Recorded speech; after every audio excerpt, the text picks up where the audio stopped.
Alright, bonjour.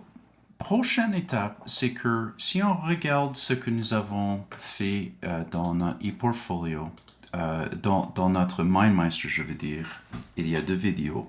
Nous avons, euh, nous avons dit les trois volets. Maintenant, on va cliquer sur ça pour qu'on voit qu'il y a actuellement trois choses qu'on veut cibler, sur lesquelles on veut mettre un point de mire sur notre e-portfolio pour montrer notre apprentissage dans ça. Donc, pour ça, ce que vous allez faire, c'est que pour aller donc créer, et vous pourriez ajouter une autre page. Donc, on va mettre Canva ici, par exemple. Et dès on met Canva, on voit que le pied de page, c'est toujours ici, parce que ça va être sur la même page. L'entête est la même couleur et toutes ces choses. Et ça, c'est une bonne chose parce qu'on veut avoir la consistance dans notre site web. Mais l'autre chose qu'on trouve ici, c'est que nous avons un différent titre qui s'appelle Canva. Et disons que je clique sur la navigation ici, Canva est en dessus. Donc, ma recommandation est toujours de créer quelque chose que vous voulez voir, right? Que vous voulez. Vous avez une formule magique lorsque vous faites ces choses. C'est mieux de créer un pour commencer et de créer quelque chose que vous dites, OK, voici Canva, tout ce que j'ai pu faire à propos de Canva.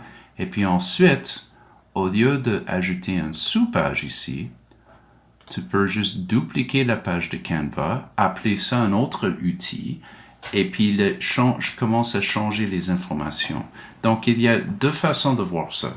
C'est que vous pourriez créer une sous-page pour chacun de vos outils, ou disons que vous travaillez sur Canva, vous créez quelque chose dont vous êtes fier, et puis là, vous dupliquez la page, vous changez l'information dans la page pour montrer un autre outil avec le même format.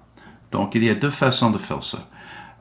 Juste avec créer, disons que je veux ajouter un autre, je vais ajouter une autre sous-page. Ce que moi je vais faire, je vais mettre Google Slides sans espace.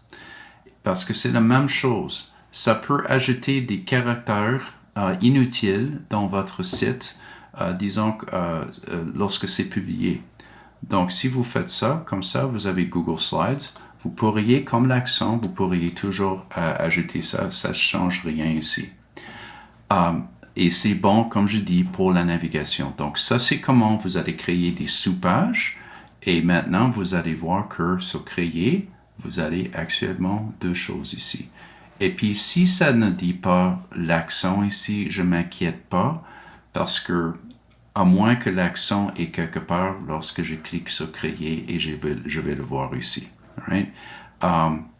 C'est un peu touchy lorsque on crée des sites en français parce que l'Internet et la création de l'Internet, c'est plutôt en anglais qu'on fait ça. Alright? Donc, ça c'est pour création des sous-pages.